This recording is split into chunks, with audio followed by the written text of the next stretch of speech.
आज नाकोड़ा तीर्थ में अत्यंत पावन दिवस है, नाकोड़ा भैरव देव का स्थापना दिवस। ये केवल एक परंपरा नहीं, बल्कि श्रद्धा, विश्वास और चमत्कारों की पवित्र कथा है। एक रात्रि नाकोड़ा तीर्थ में आचार्य श्री हिमाचल सूरी जी उपाश्रय में निद्रालीन थे। उसी रात्रि स्वप्न में श्री नाकोड़ा भैरव देव ने उन्हें दर्शन दिए और कहा, गुरुदेव, मैं आपको बालक रूप में दर्शन दूंगा। अगले दिन ब्रह्म मुहूर्त में आचार्य श्री ने मंदिर के बाहर एक बालक को घूमते देखा। उन्होंने पूछा, बालक, यहां क्यों घूम रहा है? तेरे माता पिता कहां हैं?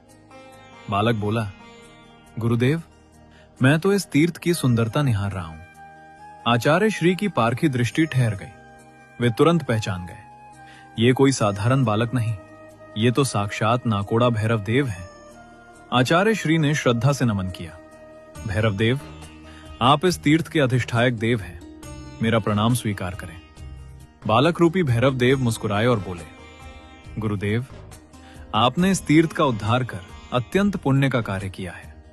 अब आप मुझे प्रतिमा रूप में स्थापित करें।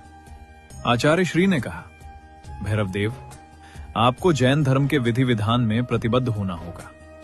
सिंदूर व मदिरा का भोग नहीं, भक्तों द्वारा अर्पित मेवा, मिठाई, सुखड़ी और कलाकंद, इसी भोग में संतोष करना होगा। साथ ही जनेऊ धारण कर सम्यक्त्व स्वीकार करना होगा। भैरव देव ने विनम्रता से कहा, गुरुदेव, हमें यह सब स्वीकार है। भैरव देव बोले, जैसलमेर से पीला पत्थर मंगवाइए, मूर्तिकार से मूर्ति निर्माण करवाइए, शेष व्यवस्था मैं स्वयं संभाल लूंगा। कुछ ही समय में श्री नाकोड़ा भैरव देव की भव्य, दिव्य और पीतवर्णी मूर्ति तैयार हो गई। इसके पश्चात विक्रम संवत 1991 माघ शुक्ल त्रयोदशी के शुभ दिन जैन विधि विधान से भैरव देव को नियमों में प्रतिबद्ध कर जनेऊ धारण कराकर पार्श्वनाथ प्रभु के मूल गर्भगृह के बाहर ओखले में श्री नाकोड़ा भैरव देव को शुभ वेला में विराजमान किया गया।